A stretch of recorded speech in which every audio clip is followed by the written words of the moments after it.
Hello. हाँ sir Sahib जी। सत्ताई Bhagat ji. Sir Sahib जी, sir Sahib Bhagat ji, परमात्मा का ज्ञान कैसे समझ में आया आपको? परमात्मा ने समझाया। परमात्मा ने समझाया। जी, और कौन समझाएगा तो भाई। कहते हैं कि भगवान एक हैं और हम सब एक हैं। जी। तो वो कैसे हैं? भाई सबके बीच? भाई वो कैसे? जैसे भगवान एक है और हम सब एक हैं, कैसे एक हैं हम ये उसके बताइए। संतान हैं, हम सब उस भगवान की संतान हैं, इसलिए हम सब एक हैं। हम सब उसकी संतान हैं, लेकिन विचारों में मतभेद क्यों? क्योंकि ये फिर काल का आपस लोग में है। लड़ाई झगड़ा हिंदू मुस्लिम सिख ईसाई, ये छोटा बड़ा ऊंच नीच जाति पाति भेदभाव, ऐसा क्यों? ऐसा इस काल ने करवा रखा है क्योंकि हमें भ्रमित रखना चाहता है कि किसी को उस भगवान की जानकारी ना हो जाए, आपस में जाति धर्म के नाम पे लड़ते रहे, झगड़ते रहे, मेरा भोजन मुझे मिलता रहे। चार बैल थे ना। हाँ। चार बैल की कथा सुनते थे ना अपन। हट्टे कट्टे मोटे जंगल में हरी हरी घास खाते थे। हम्म। एक दिन शेर का उन पे मन आ गया कि खाऊं इनको, लेकिन चारों को खा नहीं सकता था वो एक बार में। तो हम्म। उसने क्या किया, एक लोमड़ी को बीच में डाल दिया। हम्म। और लोमड़ी एक के पास गई और बोला, यार भाई साहब क्या कर रहा है यहाँ। बोले, यार तेरे जैसे आदमी के लिए सूखी घास। अरे उधर चल, साइड में जंगल के दूसरे हिस्से में इतनी हरी हरी भरी घास है, अस्पष्ट हो हम्म। जाएगा। और सुन, किसी को बताना मत, नहीं तो वो खा जाएंगे तेरे हिस्से की। हम्म। वो नालायक उस लोमड़ी के झांसे में आ गया, आके अकेला वहां चला गया। वहां पे शेर बैठा हुआ था। हम्म। ऐसे ही चारों को खा गया वो। तो ये लोमड़ी हम्म। रूपी जो काल है ना भगत जी, हम्म। ये हमें इसी प्रकार से भ्रमित रखता है। हम्म। अच्छा। और वो परमात्मा आया है हमें समझाने के लिए वापस। हम्म। तो जो जो समझ जाएगा वो तो उसकी शरण में आ जाएगा। वो तो ये जात पात, ये दीन धर्म के चक्कर में पड़ता नहीं भगत जी। हम्म। और जो उनको नहीं समझ पाते हैं, जिनके संस्कार कमजोर हैं भक्ति के, वो आपस में लड़ते रहते हैं, झगड़ते रहते हैं। हम्म। ये है बस, और कोई बड़ी बात थोड़ी है। मालिक कहते हैं, आप मरे जग प्रलय होई। अगर मुझे हम्म। ज्ञान समझ में आ गया तो मेरी नजर में तो पूरी दुनिया को समझ में आ गया। हम्म। भाई जैसे कोई आदमी कोई मर जाता है तो उसके लिए तो पूरी दुनिया मर गई। हम्म। भाई भूखे को तो पूरी दुनिया भूखी दिखाई देती है। हम्म। ऐसा है भगत जी। हम्म। अब स्कूल में तो कितने बच्चे पढ़ते होंगे? क्या इस क्या क्या हाँ। सभी बच्चे पास थोड़ी होते हैं? हम्म। सभी का ज्ञान योग अलग अलग होता है ना। कोई फर्स्ट आता है, कोई सेकंड आता है, कोई थर्ड आता है, कोई मेरिट आता है, कोई फेल हो जाता है। हम्म। कोई एक बार में दो दो क्लास में पास हो जाता है, परीक्षा दे देता है। हम्म। सबका अपना अपना सिस्टम है आत्मा का। हम्म। हमने तो अपने आत्म कल्याण के लिए आगे बढ़ना है। समझ में आ गया तो हमने आगे बढ़ना है। उस मार्ग में अगर कोई छोटी मोटी सेवा है तो वो करनी है। अब जब आप हम्म। सच्चाई के मार्ग, एक बात बताओ, आप बीड़ी पीते हो, हुक्का पीते हो, शराब पीते हो, आपके 50 यार दोस्त होते हैं ना। हम्म। और आप ये एक बार छोड़ दो ये कि भाई मैंने तो छोड़ दी, मुझे तो ज्ञान हो गया। हम्म। फिर देखो एक भी बचेगा क्या? हो सकता है दो चार तो आपके दुश्मनी हो जाए। हम्म। तो ये सिस्टम है यहाँ। भगवान आता है, सब आत्माओं को ज्ञान देता है। जो अच्छी आत्मा होती है समझ जाती हैं, जो दुष्ट होते हैं वो विरोध करते हैं। हम्म। बस सृष्टि रचना सुनो बाकी परमात्मा की, उसमें सारा भेद है। हम्म। क्या कहते हैं, परमात्मा की दया से आपको परमात्मा के साक्षात्कार हुए हैं क्या? आपने मिला है क्या फेस टू फेस? अरे जब साक्षात परमात्मा धरती पे संत रामपाल जी के रूप में प्रकट है तो और साक्षात्कार क्या करोगे इससे ज्यादा? नहीं वो तो ठीक है, लेकिन सशरीर आपके सामने परमात्मा बैठ करके फेस टू फेस बातें किए क्या? मिले क्या नहीं नहीं आपसे? नहीं, फेस टू फेस नहीं मिला मैं तो हाँ। 2013 में नाम लिया था। 14 में बरवाला कांड हो गया, एक साल तक मैं वो रहा था। कहाँ? बीच मतलब हर महीने जाते थे आश्रम में सत्संग सुनने, आम भक्तों की तरह ऐसे ही पंडाल में बैठ के सत्संग सुनते थे, गुरु जी का आशीर्वाद ले लेते थे। ऐसे फेस टू फेस हम्म। बैठ के ऐसे बातचीत नहीं हुआ कभी, 2 मिनट 4 मिनट 5 मिनट, ऐसा नहीं हुआ कभी। हम्म। हम्म। अच्छा। तो वो वैसे मतलब वो, परमात्मा से मिले जरूर थे रामपाल जी महाराज जी से? आशीर्वाद देते थे गुरु जी, हम सब जाते थे लाइन लगा के उनसे आशीर्वाद लेते थे। हाँ हाँ। तो आशीर्वाद दिया। 2013 में नाम लिया था। हाँ तेरा। अच्छा, तो परमात्मा का ज्ञान जैसे परमात्मा समझा रहे हैं, जैसे परमात्मा कहते हैं ना कि सब सुमरे अपने अनुमाना तो गति लखी न जाई, कहे कबीर कृपा कर जन पर ज्यों है त्यों समझाई। तो क्या विश्वास है क्या कि परमात्मा ने, संत रामपाल जी महाराज जी ने, परमात्मा ने अपना तत्वज्ञान ज्यों का त्यों आपको समझाया? आपको विश्वास है क्या 100%? अब मैं कोई आसाराम की वाणियां तो बोलता नहीं हूँ जी। उन्हीं की बोलता हूँ, तो उन्हीं का ज्ञान है, उन्हीं ने समझाया, उन्हीं ने बुद्धि दी है हम्म। कि नहीं? जी। नहीं, वो तो ठीक है, उन्होंने दी है, लेकिन अपने आत्मा में कॉन्फिडेंस होता है ना, अंदर के कॉन्फिडेंस होता है ना कि हाँ भाई बिल्कुल हमारे को जैसा परमात्मा ने समझाया वैसे ज्यों का त्यों समझ में आया। जैसे तत्वदर्शी संत ने समझाया ये ज्ञान, वैसे ज्यों का त्यों समझ में आया। जैसे लास्ट वाली वाणी कह रही है ना कि कहे कबीर कृपा कर जन पर ज्यों है त्यों समझाए, तो वो वाली बातें होनी चाहिए और 100% ए और मैं मिटनी चाहिए। 100% ए और मैं मिटनी चाहिए। ए मतलब परमात्मा कह रहे कि बेटा कलम है तो कलम समझ में आना चाहिए, और मैं यानी अहम भाव ये दूर हो अंदर से, तो तब परमात्मा की भक्ति स्टार्ट होती है, ऐसा बता रहे हैं परमात्मा। तो कहने का मतलब ये जब 100% होगा तब बात बनेगी। तो ऐसे क्या मतलब आपको पूरा विश्वास है अपने ऊपर की भाई 100% सत्य है, बिल्कुल मतलब ज्यों का त्यों समझ में आ गई? देखो भगत जी, हाँ परमात्मा तो ज्यों का त्यों ही समझाता है सभी को, बिल्कुल बिल्कुल। लेकिन ज्यों का त्यों सबकी समझ में नहीं आता। नहीं आता, वही जैसे तो बात है। जैसे बरसात होती है, हम्म। बरसात तो एक समान ही बरसती है, बिल्कुल, वो भेदभाव नहीं कर रही। लेकिन जिसका पात्र ही उल्टा रखा हुआ, उसमें कहाँ से पानी प्रवेश होगा? हाँ बिल्कुल। है क्या नहीं? तो ये संस्कारों पे है। जैसे अगर बरसात बरसी तो जो उपजाऊ जमीन है उसमें तो फसल हो जाएगी, और बंजर में कुछ भी नहीं होगा। तो जिसके भक्ति संस्कार मजबूत है उसको तो समझ में आ जाएगा ज्ञान, और जिसके संस्कार कमजोर है वो बंजर है भगत जी, उनके समझ में नहीं आएगा। फिर इस मार्ग में क्या होता है कि परमात्मा जैसे लाखों को नाम देते हैं, फिर परमात्मा किसी एक आध आत्मा को निमित्त बनाते हैं अपने उस तत्व ज्ञान को और अच्छे से समझाने के लिए, है ना? अपने उस ज्ञान को और थोड़ा मतलब सरल तरीके से समझाने के लिए परमात्मा एक आध आत्मा को निमित्त बनाते हैं। तो वो थोड़ा विशेष दया होती है परमात्मा की उन आत्माओं के ऊपर। अच्छा अच्छा। क्योंकि हम सब यंत्र हैं भगत जी। बिल्कुल जैसे बिल्कुल। हमारे घर में रेडियो है, अब रेडियो तो बनाने वाले ने बना दिया, लेकिन रेडियो अपने आप थोड़ी चलेगा। सही है। उसकी आवाज को कम करना है, ज्यादा करना है, कौन सा स्टेशन पकड़वाना है, ये तो आदमी उसका कान मरोड़ेगा, उसका बटन दबाएगा तभी होगा ना। तो ये फिर परमात्मा के ऊपर है कि वो किस यंत्र रूपी आत्मा का वॉल्यूम कम ज्यादा करता है, ज्ञान योग वाला। हाँ, तो इसमें कोई जीव का तो कोई श्रेय है नहीं, कोई अहम भाव की तो बात है ही नहीं इसमें। क्योंकि हमें तो अपनी औकात का पता है भगत जी, पंखा चाहे 20 लाख रुपए का हो, जब तक उसका मालिक बटन नहीं दबाएगा वो नहीं चल सकता, उसको मिट्टी धूल जम जाएगी। तो पंखे की औकात नहीं है, इसलिए पंखे को कोई अहम नहीं होता, उसको कोई घमंड नहीं होता। उसको अपनी औकात का पता है कि तू निर्जीव है, तुझे चलाने वाला कोई और है।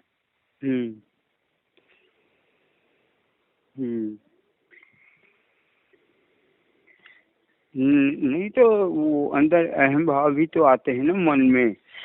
देखो, पांचों विकार तो सबके अंदर है भगत जी। लेकिन परमात्मा जिन आत्माओं को निमित्त बनाता है ना, उन आत्माओं से परमात्मा उस अहम भाव को भगत जी समाप्त कर देता है। परमात्मा को पता होता है कि आगे चल के कौन सी चीज इसको बाधा करेगी, तो परमात्मा पहले उस कांटे को निकाल देता है। उस आत्मा को परमात्मा उसी हिसाब से तैयार करता है। तो अहम भाव कैसे निकालता वो परमात्मा? देखो, अहम भाव तो भगत जी सबसे बड़ी चीज है ज्ञान। जब हम गुरुदेव का ज्ञान सुनेंगे, आज से पहले जिन लोगों ने अहम किया, रावण ने किया, कंस ने किया, दुर्योधन ने किया, तो ये किस्से कहानियां जो परमात्मा हमें समझाते हैं, ये हमें क्यों समझाते हैं कि भैया उस इतिहास से कोई शिक्षा ले लो, उन्होंने अहम भाव रखा, एंड में उनके साथ में क्या हुआ वही तुम्हारे साथ होगा। ठीक है। फिर परमात्मा की भक्ति जो है, भक्ति के प्रभाव से ये पांचों गुण धीरे धीरे निष्क्रिय हो जाते हैं। ये फिर वो प्रभाव नहीं कर पाएंगे जो प्रभाव ये बिना ज्ञान के जो पहले किया करते थे। भक्ति में ऐसा कोई ये मतलब कांड नहीं करवाएंगे जिससे कि हम परमात्मा से दूर हो जाएं। परमात्मा चाहने वाली आत्मा को। बाकी जो बकवादी हैं उन पे तो ये हावी हैं ही हैं, उनके तो ये बेइज्जती भी करवा देते हैं, उनकी बदनामी भी करवा देते हैं, उनसे कुकर्म भी करवा देते हैं। लेकिन जो परमात्मा चाहने वाली आत्मा है, जैसे आपको ज्ञान समझ में आ गया और आपने ठान लिया कि धरती पे भगवान है तो संत रामपाल जी है, इनको नहीं छोड़ूंगा चाहे मेरी गर्दन उतर जाए। और दूसरी तरफ आपके कुछ ऐसे संस्कार हैं कि आपके साथ में कोई घटना घटित होनी है, तो परमात्मा आपके उस भक्ति वाले भाव को देखते हुए आपके उन संस्कारों को परमात्मा काट देता है जो आपको नुकसान करने वाले थे। तो ऐसे परमात्मा मालिक कहते ना, शरण पड़े को गुरु समाड़े जान के बालक भोला रे, कहे कबीर चरण चित राखो ज्यों सुई में डोरा रे। हमने तो ये नाम दीक्षा लेके ज्ञान समझ के, जैसे धागा सुई में डाल दिया जाता है, जहां सुई जाती है पीछे पीछे धागा जाता है, वैसा बन जाना चाहिए एक भगत को, अगर भक्ति करनी है तो। और बाकी अगर भाई नहीं करनी है तो फिर भगत जी वो तो बकवाद भी करेगा, राग द्वेष ईर्ष्या भी फैलाएगा। जैसे मान लीजिए कि सुई में धागा डाल दी जाती है तो सुई के साथ साथ धागा चले जाता है, तो इसका क्या मतलब हुआ? मतलब जो गुरु के पीछे पीछे उसका शिष्य, मतलब जो गुरु है वो सुई है, धागा उसका शिष्य है। जैसा गुरु आदेश देगा, जैसा गुरु ज्ञान देगा, शिष्य उसी अनुसार चलेगा, अपने गुरु के ऊपर ब्लाइंड फेथ करके। अगर धागा अगर सुई से अगर अलग हो जाएगा, उस धागे का कोई महत्व नहीं होता। तो सुई और धागा मतलब गुरु और शिष्य को यहाँ पे समझाया गया है। तो अलग कैसे होते हैं और कैसे साथ में रहते हैं? अलग हो जाते हैं भगत जी कुछ अपनी नासमझी के चलते, क्योंकि 25% कर्म करने की जीव को यहाँ पे छूट है, स्वतंत्रता है। तो 25% जो कर्म है उन कर्मों के चलते यदि उसके मन में कोई दोष आ गया गुरु जी के प्रति, जैसे किसी ने बहका दिया, यार तू कहाँ जा रहा है यार, वो रामपाल जी तो मेरे साथ में नौकरी करता था और मेरा खेत तो उसके खेत के बराबर में रोजाना होके पिया करता था, तो तू किसको भगवान कह रहा है यार। ऐसी बातें कहने से यदि वो विचलित हो जाता है और यदि वो गुरुजी में दोष देख लेता है तो वो उसके 25% स्वतंत्र कर्मों में आता है, जिसके चलते फिर वो परमात्मा से दूर होने लग जाता है धीरे धीरे। और जिसको ज्ञान समझ में आ जाएगा, फिर चाहे ब्रह्मा विष्णु महेश उतर के आ जाओ और चाहे उसको वीडियो क्यों ना दिखा दो कि देख तेरा गुरु दारू पीता था मेरे साथ में, वो आत्मा फिर ब्रह्मा विष्णु महेश को कह देगी भाई साहब तन पीनी है तो ठीक है, फालतू की बकवास ना कर, यहाँ से निकल ले। तब परमात्मा आत्मा के सारे विकारों को काटता है, जो इतना समर्पित हो जाता है, जो इतना दृढ़ हो जाता है। अब जैसे गाय है, परमात्मा ने बताया ना, गाय जैसे आवारा घूम रही है। आवारा गाय को कोई पानी नहीं पिलाता, कोई खाना नहीं खिलाता, सर्दी गर्मी सब उसको सहन करना पड़ता है। और वो गाय को जब कोई आदमी बांध लेता है, उसका कोई धनी हो जाता है, कोई मालिक हो जाता है, फिर गाय की चिंता नहीं होती, फिर वो उस मालिक की चिंता होती है टाइम पे चारा पानी खिलाने की। सही है। तो हम जब सतगुरु के अधीन हो जाएंगे ना, और अधीन हुआ जाएगा ज्ञान समझ के, ऐसे नहीं हुआ जाता भगत जी जोश में आके कि लो साहब मैं तो बिल्कुल संत रामपाल जी का पक्का चेला, वो 4 दिन ही टिकता है आदमी। ये ज्ञान ही आपको सतगुरु के प्रति समर्पित करेगा, दूसरा धरती पे कोई फॉर्मूला नहीं है। ज्ञान से ही आपके संस्कार बनेंगे, ज्ञान से ही सब कुछ होगा भगत जी। और तो साथ में आपके 25% स्वतंत्र कर्म यदि आपने सही दिशा में किए, गुरु आज्ञा अनुसार किए, ज्ञान को आधार बना के किए, तो 25% जो कर्म है वो भी आपके सहयोगी हो जाएंगे। तब परमात्मा दया करता है इस ज्ञान को समझने की। बाकी तो नाम ले लेके पता नहीं कितने गैर कितने आए। 25% कर्म कैसे करने पड़ेंगे? हमारा जो मानव जन्म है ना, परमात्मा ने बताया कि जब ये धर्मराज हमारा मानव जन्म निर्धारित करता है ना, तो 75% तो पाप और पुण्य देता हमारे को कि भैया तेरे जीवन में ये होगा, तेरी ये संतान होगी, ऐसा तेरा एक्सीडेंट होगा, ऐसा तेरा ये होगा, वो तो निश्चित है। उसको कहते हैं प्रारब्ध कर्म, यानी जो लिख दी उस धर्मराज ने वैसा होना ही होना है। लेकिन 25% वो खाली छोड़ देता है कि भैया तू मनुष्य योनि में जा रहा है और मनुष्य योनि है कर्म योनि, तो 25% कर्म मैं तेरे को फ्री कर रहा हूँ, तू चाहे अच्छे कर्म बना लेना, चाहे तू गलत काम करके गलत कर्म बना लेना। मतलब हमारे पास ऑप्शन है वो, जैसे हम पढ़ते हैं एग्जाम में आता है भारत की राजधानी क्या है, फिर नीचे 4 ऑप्शन आ जाते हैं, दिल्ली, बम्बई, महाराष्ट्र, कलकत्ता। लेकिन जो परमात्मा की जब परमात्मा की शरण में आ जाते हैं, अपन परमात्मा की जब शरण में आ जाते हैं तो परमात्मा कहते हैं ना कि ये सारा धर्मराय का लेखा जोखा फिर सतगुरु के हाथ में होता है। तो जैसे ज्ञान परमात्मा की दया से ज्ञान ज्यों का त्यों समझा और परमात्मा पे छोड़ दिया, तो फिर उसके बाद तो ऐसा होना चाहिए ना कि फिर परमात्मा उस भगत की पूरी पूरी संभाल करेगा। देखो भगत जी, जब हम डॉक्टर की शरण में चले जाते हैं तो रोग काटने की जिम्मेदारी किसकी होती है? डॉक्टर की। डॉक्टर साथ में डॉक्टर कुछ परहेज बताएगा, कुछ गोली दवाई बताएगा। जब तक नहीं गए परमात्मा की शरण में पूरे ज्ञान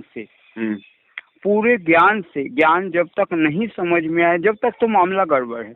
लेकिन जब ज्ञान परमात्मा की दया से या किसी तरीके से ज्यों का त्यों समझ में आ गया और परमात्मा पे छोड़ दिया गया, तो फिर परमात्मा उसको 100% संभालेगा अपने हिसाब से। वो 25% क्या, वो 100% संभाले। ऐसा नहीं है कि ज्ञान समझ में आ जाएगा तो परमात्मा संभाल लेगा। ज्ञान तो भगत जी वेद व्यास के पिताजी को भी समझ में आ गया था, पाराशर ऋषि को, और उसको ये भी पता था समझ में आने का मतलब समझ में ज्यों का त्यों समझ में आया और मालिक पे छोड़ दिया विश्वास करके, है ना। जैसे डॉक्टर की शरण में मरीज आया और डॉक्टर पे विश्वास करके अपने को समर्पित कर दिया, पूरा विश्वास है, तो अब डॉक्टर जैसा कहेगा वैसा, शर्ट की बटन खोलो शर्ट की बटन खोल देगा, हाथ ऊपर करो तो हाथ ऊपर करेगा। विश्वास हो गया डॉक्टर के ऊपर, गुरु के ऊपर, तो वैसा करेगा। और फिर वैसा होते फिर परमात्मा यानी डॉक्टर ऑपरेशन कर सकता है जैसा करना चाहता है वो जी। तो ये है कहने का मतलब। बाकी 25% जो बता रहे हैं तो ये तो धर्मराय के हिसाब से और ये धर्मराय के विधान के हिसाब से 25% की छूट है। मतलब घोर से घोर पापी आत्मा भी जो मनुष्य रूप में है इस पृथ्वी पे, तो उसके लिए है कि 25% तो है ही है कि 25% का फायदा आप उठा सकते हो जी, ज्ञान को समझने के लिए। बस ज्ञान को समझने के लिए, ज्ञान समझ में आ जाए तो, बस ज्ञान समझ में आ गया तो सारा काम हो गया। मतलब ज्ञान समझ में आते ही बालक वाली मिट जाती है और वो ये भी समझ में उसको आने लगती है कि मेरा अस्तित्व कुछ भी नहीं है, मैं निर्जीव हूँ, मिट्टी का पुतला हूँ, उस परमात्मा के हाथ की कठपुतली हूँ।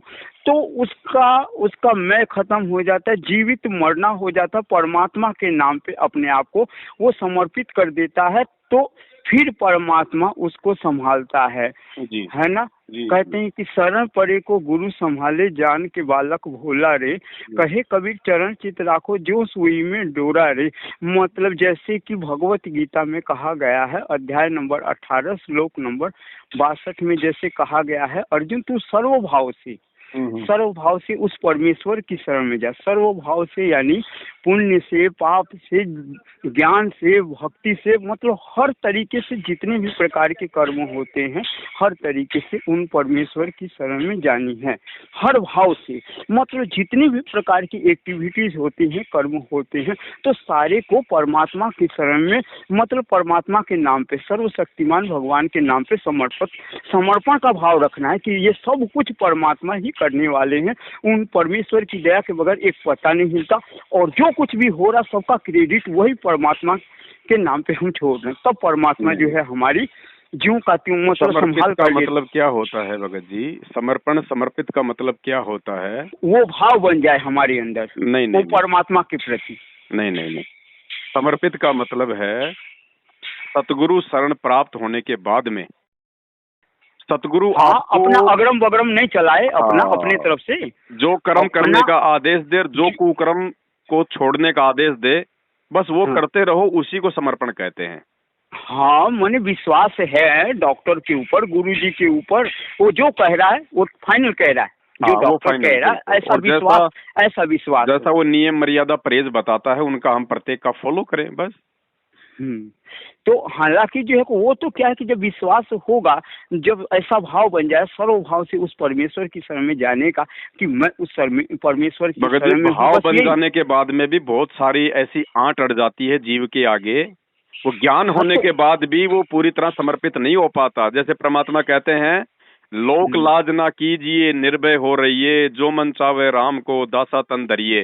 फिर ये लोक लाज जो है ना, ये सबसे बड़ा रोड़ा बन के खड़ा हो जाता है। फिर दूसरी चीज बनती है सबसे बड़ा रोड़ा, मान बढ़ाई, है ना। तो बहुत सारे भगत जी ये तकलीफें हैं, ये सारी चीजें धीरे धीरे तकलीफें जब परमात्मा की ये भाव बन जाता समर्पण का, बार बार हम पर सच।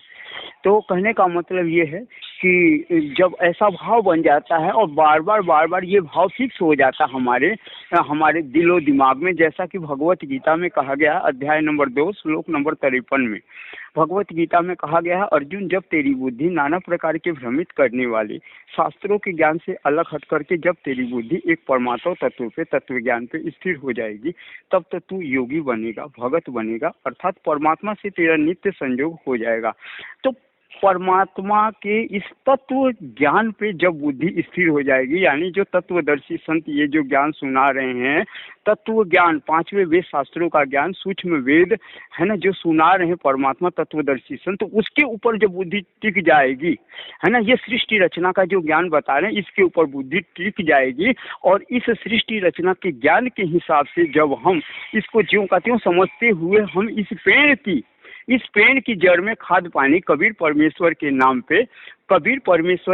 पे सत्संग, सुमरन और सेवा, इन तीनों का खाद पानी अपन डालते रहेंगे, सींचते रहेंगे, तो ये एक न एक दिन भक्ति रूपी पौधा बड़ा होगा, ब्रह्मा विष्णु महेश वाली डाली बड़ी होगी, बिन मांगे जो है सांसारिक लाभ अपने को सतगुण रजोगुण तमोगुण का मिलते रहेंगे, यहाँ के काम चलते रहेंगे और भक्ति रूपी पौधा फलीभूत होकर पूर्ण मतलब कंप्लीट होगा। ये शास्त्र अनुसार भक्ति।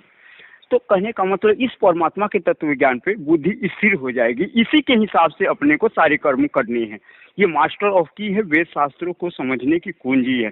तो दास को ऐसे समझ में आया भगत जी। बिल्कुल सही है, परमात्मा ने ऐसे समझाया जी। तो कहने का मतलब भगत जी, आपके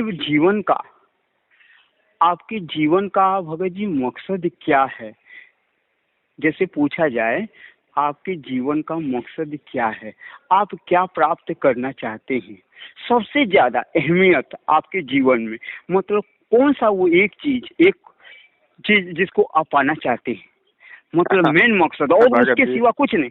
आप मेरा इंटरव्यू ले रहे हैं, क्या कर रहे हैं, मेरे समझ में नहीं आ रहा।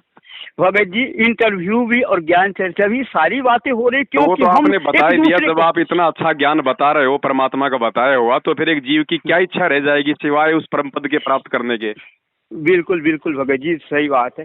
तो वो क्या कहने का मतलब भगत जी, देखिए परमात्मा कहते हैं, कबीर इष्ट मिले और मन मिले सकल रस रीते, कहे कबीरता जाइए रह संतन की प्रीत। तो कहने का मतलब साध मिले सारे शादी होंदी, बिछड़ दादे गिरी रे, अकदे नानक सुनो जेहानम मुश्किल हाल फकीरी रे। तो कहने का मतलब ये है भगत जी, जाओ अपना काम करो सर। हाँ, तो कहने का मतलब ये है भगत जी, देखिए ये परमात्मा की जब चर्चा होने लगती है ना, तो परमात्मा की चर्चा में काल जो है विभिन्न प्रकार से रोकने की कोशिश करता है। परमात्मा की चर्चा, सत्संग, सुमरन और सेवा में ब्रेक लगाना इसका स्वभाव है जी। क्योंकि उसको एक आंख भी नहीं सुहाता कि कबीर परमेश्वर की कोई चर्चा करे, भक्ति करे और सेवा करे और यहाँ से कमाई बना के पार हो, तो उसको एक आंख भी नहीं सुहाता। सत्य कर्म तो उसको पसंद नहीं है, उसको तो सत्य कर्म, क्योंकि सत्य कर्म जहाँ पे है वहाँ तो सत्य कबीर है, सतगुरुदेव जी हैं, सच्चा ज्ञान है, सतलोक है। और जहाँ पे ये सत्य का अभाव है वहाँ पे असत्य ही असत्य है, यानी नासवान भगवान का पहरा है जी, काल भगवान। तो ऐसे करके भगत जी परमात्मा की दया से आप अभी कहाँ मिलेंगे? क्या करोगे, पकड़वाओगे? अरे भगत जी कहाँ भगवत, ऐसी देखिए भगत जी क्या, अब मजाक कर रहे हैं भगत जी। जाओ यहाँ से, अपना काम करो, चर्चा करो। तो अभी परमात्मा ने भगत जी कोई सेवा में लगाया हुआ है, बस उसी में थोड़ा व्यस्त है। कौन सी सेवा में? पुस्तक सेवा शंका समाधान की। अच्छा अच्छा, अच्छा अच्छा। तो परमात्मा की दया से फिर बाद में हो जाएगी क्या बात? हाँ, चलता रहेगा ये तो भाई, है ना? चलता तो रहेगा। कहने का मतलब ये है भगत जी जी जी, तो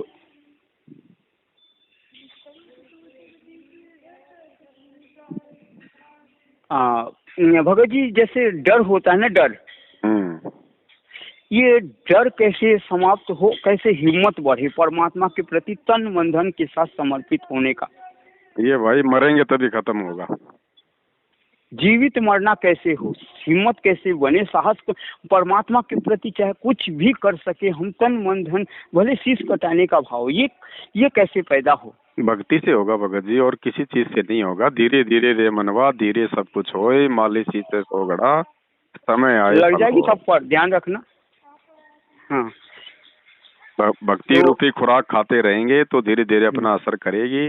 परिवर्तन आएगा जीवन में, एकदम से नहीं आता, अचानक से नहीं आता है, धीरे धीरे आएगा जी। जीवित मरने वाली स्थिति भी आएगी, लेकिन आज हम सोच ले कि आज ही जीवित मरने वाली स्थिति हो जाए, वो अचानक से संभव नहीं है भगत जी। समय अनुसार ही सारी प्रक्रिया होती है। अब बच्चा पैदा होते सोचे हम उसको हेडमास्टर बना दे तो नहीं बन पाएगा भाई। वो प्रोसीजर के अनुसार चलेगा, अपनी उम्र अनुसार चलेगा तो ही वो मास्टर बन पाएगा। भले ही उसका मास्टर बनने का संस्कार है, लेकिन वो भी एक समय आने पे ही बनेगा। हाँ। तो ये जीवित मरने की जो प्रोसीजर है, ये भी परमात्मा के आशीर्वाद से उनके साथ भक्ति करते हुए, नियमित और मर्यादित भक्ति करते हुए एक समय पे आएगी। अच्छा अच्छा। भाई परमात्मा तो समर्थ है, वो तो सतलोक में बैठा बैठा क्या जीवों की बुद्धि नहीं फेर सकता। आज जितने लोग उनका विरोध कर रहे हैं, क्या एक सेकंड में वो सबको लाइन में नहीं ला सकता?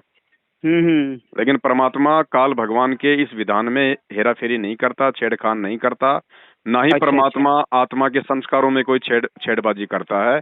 जब आत्मा परमात्मा की शरण में आ जाती है, उस समय परमात्मा यदि आवश्यक चाहेगा, जो भगत के हित में होगा, तो परमात्मा उसमें फेरबदल कर सकता है, जब वे सतगुरु रूप में धरती पे होते हैं। कब फेरबदल कर सकता है? जीव के संस्कारों को फेरबदल परमात्मा सतगुरु रूप में कर सकता है। क्योंकि जब परमात्मा सतलोक में होते हैं तो वो निर्गुण रूप होता है। सतलोक में बैठा हुआ परमात्मा इस धरती के किसी भी प्राणी के संस्कार में कोई फेरबदल नहीं करता है। जब वो परमात्मा सरगुण रूप धारण करके पृथ्वी पे संत रूप में आता है और जो उनकी शरण में आ जाता है, उस समय परमात्मा उनके संस्कारों को चेंज कर सकता है। जब सतगुरु रूप में आता है इस पृथ्वी पे। हाँ, गरीब निर्गुण सरगुण एक है, दूजा ब्रह्म विकार, निर्गुण साहिब आप हैं, सरगुण संत विचार। यानी संस्कार से अधिक आत्मा को परमात्मा सतगुरु रूप में ही देता है। बिल्कुल बिल्कुल बिल्कुल।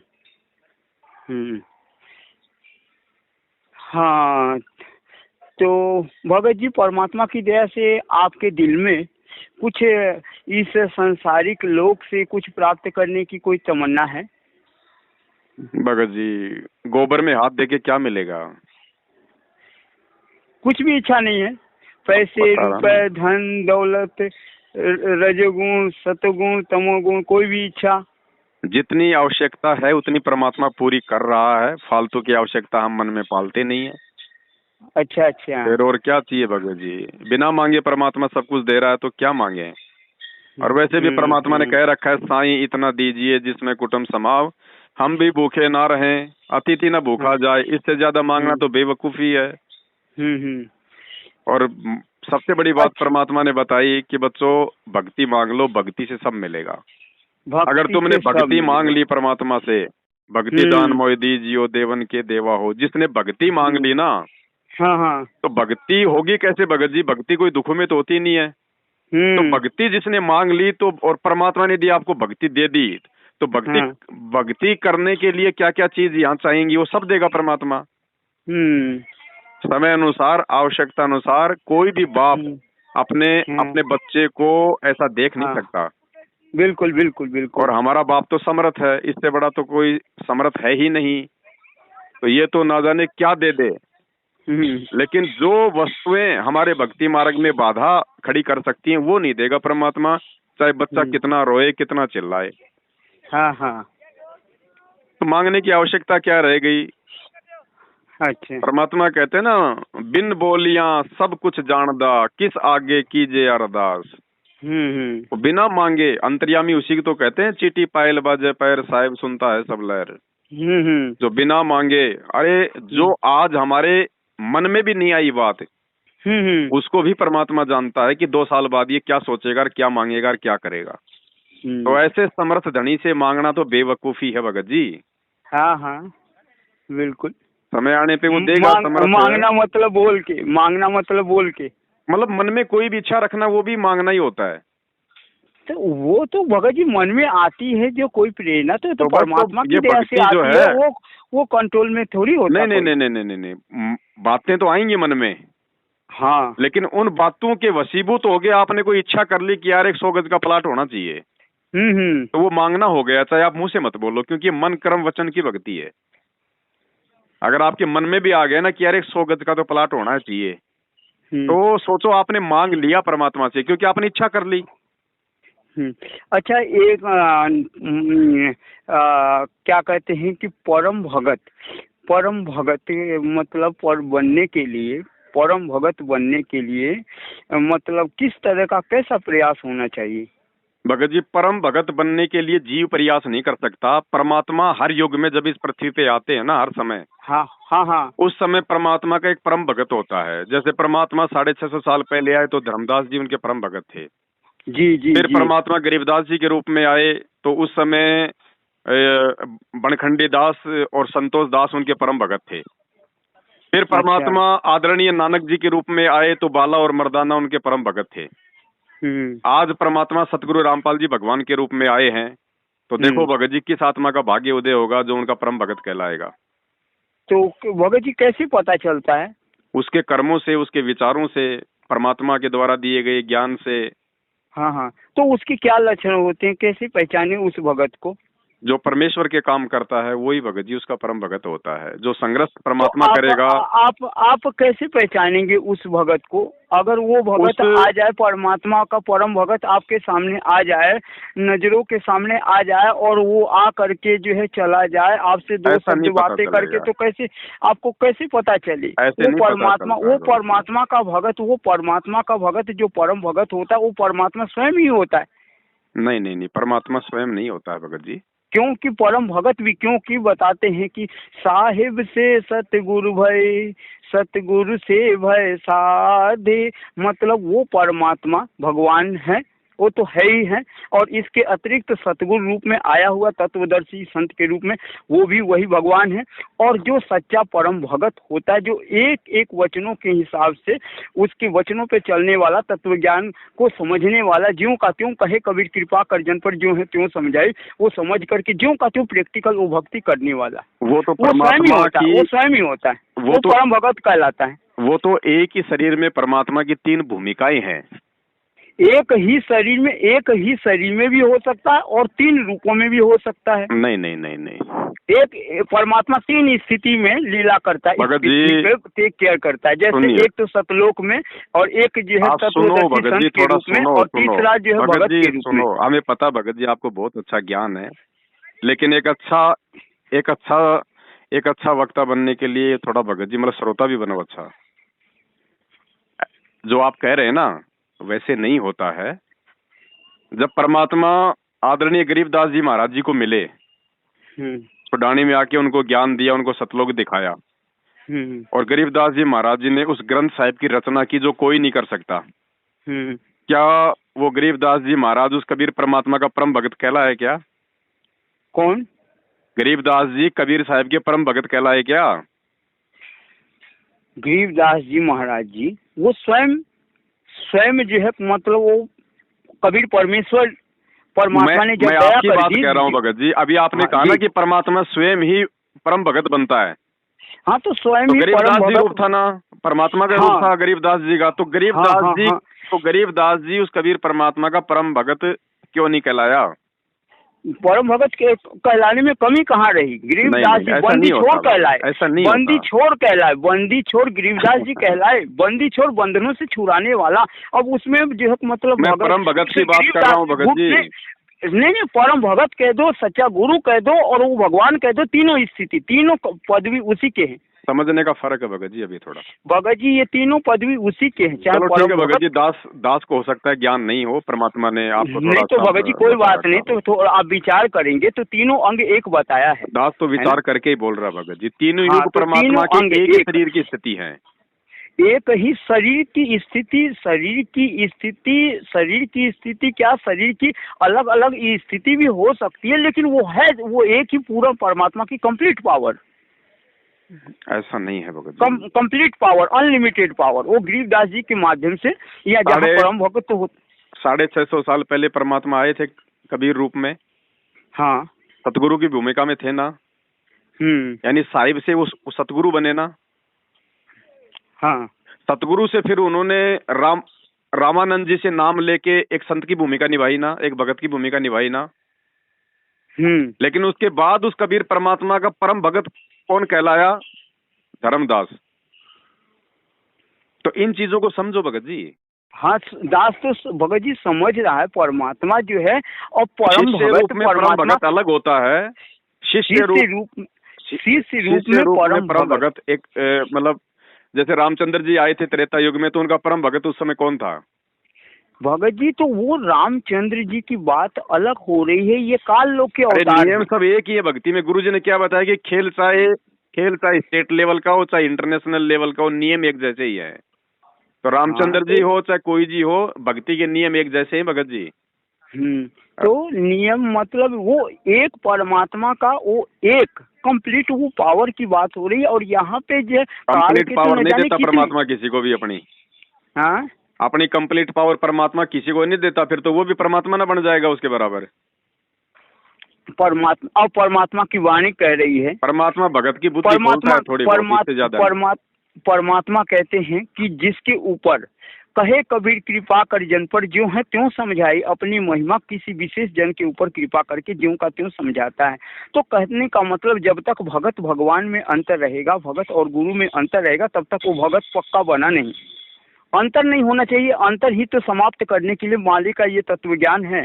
ये तत्व ज्ञान, परमात्मा कहते हैं भगवान एक है, हम सब एक है। इस तत्व ज्ञान के जरिए, ये तत्व ज्ञान रूपी जेक है, ऐसा है जो एक डब्बा को दूसरे डब्बे से जोड़ देता है, इंजन से डब्बा जुड़ जाता है। ये तत्व ज्ञान है, ये सृष्टि रचना का ज्ञान है, ये वे शास्त्रों को समझने की कुंजी है। जब तक ये ज्यों का त्यों नहीं समझ में आएगा, जब तक कैसे भक्ति चलेगी?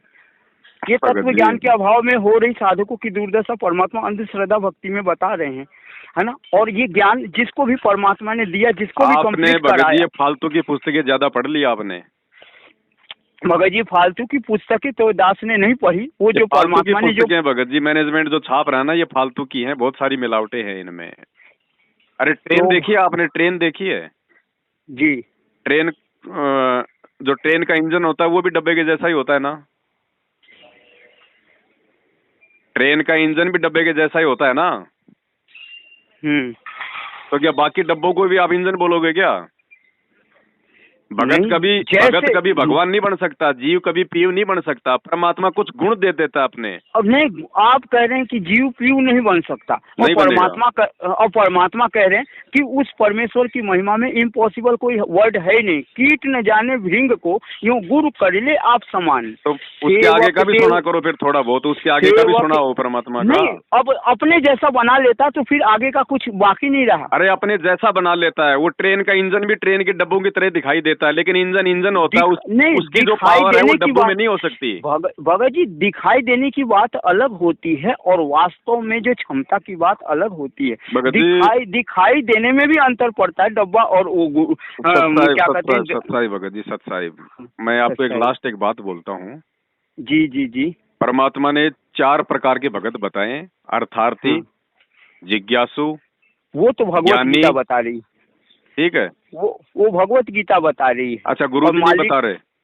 भगवत गीता बता रही है। और अरे तो भगवत गीता कहाँ से आ गई? कोई ऊपर से टपकी है क्या भगवत गीता? भगवत गीता ऊपर से तो नहीं टपकी है, लेकिन उसमें परमात्मा बता रहे हैं। भगवत गीता को महत्व ज्यादा दे रहे हो आप, कमाल कर रहे हो यार। जब परमात्मा ने भगवत गीता को खोल के बता दिया, वेदों का ज्ञान देने वाले संत रामपाल जी भगवान, वो गीता उन वेदों का निष्कर्ष है। आप कह रहे हो कि गीता बता रही है, गीता बता रही है। गीता से पहले किसने बताया? गीता से पहले किसने बताया? वो तो सबसे पहले तो परमात्मा ने ही बताया। तो मैं डायरेक्ट उन्हीं का नाम ले रहा हूँ, तो फिर आप कह रहे हो नहीं गीता ने बताया, गीता ने बताया। भगत जी आपकी जो कैटेगरी है ना, नहीं गीता अब सुन लीजिए, मेरे पास इतना समय नहीं है बड़े भाई, मैंने बहुत सुन लिया आपको। हाँ, आपको ज्ञान है, मैं मानता हूँ, बहुत अच्छी बात है। आपकी जो स्थिति है भगत जी, वो जिज्ञासु भगत जैसी है। आप इस ज्ञान को अपने ऊपर भी धारण करो, खाली भगत जी वक्ता मत बनो। भगत जी वक्ता नहीं बन रहा, जिज्ञासु है भगत जी, और जिज्ञासु भगत को परमात्मा ने बताया कि अंत में वो डूबता है। भगत जी अब ये डूबने का तो आप धारण करो। आप तो मेरे साथ में वो कंपटीशन कर रहे हो कि मैं आपसे कम नहीं हूँ ज्ञान में। अरे ठीक है भाई, आप मेरे से बहुत ज्यादा ज्ञान में हो, मुझे तो ज्ञान है ही नहीं। नहीं, कम और ज्यादा की बात नहीं हो रही है भगत जी, कम और ज्यादा स्वीकार नहीं कर रहे हैं ना आप, केवल बातें बता रहे हो, आप उन चीजों को स्वीकार नहीं कर रहे भगत जी। भगत जी स्वीकार तो जब की जाए। अब आप डब्बे को और इंजन को एक ही कैटेगरी में लोगे तो भगत जी कौन आपकी बात को स्वीकार करेगा? भगत जी डब्बे को और एक ही कैटेगरी में कैसे? अरे भैया बाप है, बाप बिल्कुल अनपढ़ है, गंवार है, गांव में खेतीबाड़ी करता है, और उसका बेटा पढ़ लिख के IAS बन गया, प्रधानमंत्री बन गया, फिर भी वो बाप ही रहेगा।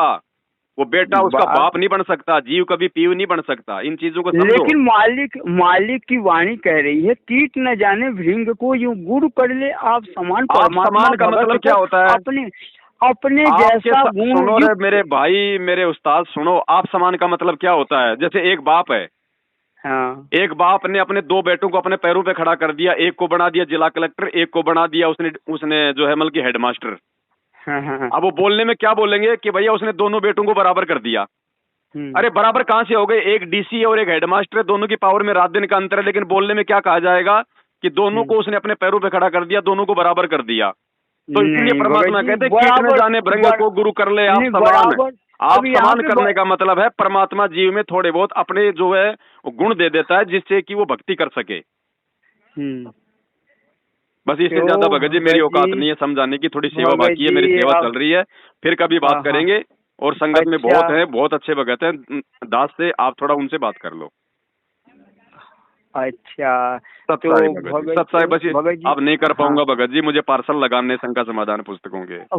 वो ठीक है भगत जी, मालिक की दया से कर लीजिएगा। और ये भी जो है परमात्मा ने सेवा दे रखी है आपको, और बहुत दिन से ये मान के चलिए मालिक की दया से दास सोच रहा था बात करने की, मालिक की दया से आज हो रही है बात कर लो भगत जी। दास ने आपको आपकी स्थिति भी बता दी है, आप एक जिज्ञासु भगत हैं, आप थोड़ा भगत जी ज्ञानी भगत बनने का प्रयास करें। अच्छा, तो ज्ञानी कैसे बना जाए? अब ये मुझे नहीं पता भगत जी, ये किसी और से पूछ लो आप। अब भगत जी आप बताएंगे जब ही तो बात बनेगी। भगत जी बस अब समय नहीं है इतना, फिर कभी बात करेंगे। फिर